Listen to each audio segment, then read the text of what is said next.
ED విచారణకు హాజరైన మాజీ మంత్రి కేటీఆర్.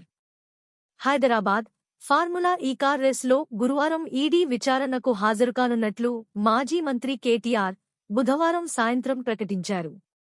ఈ రేస్ కోసం విదేశీ సంస్థకు నిధుల చెల్లింపులు జరిగాయనే కోణంలో ఈడీ దర్యాప్తు జరుగుతుంది.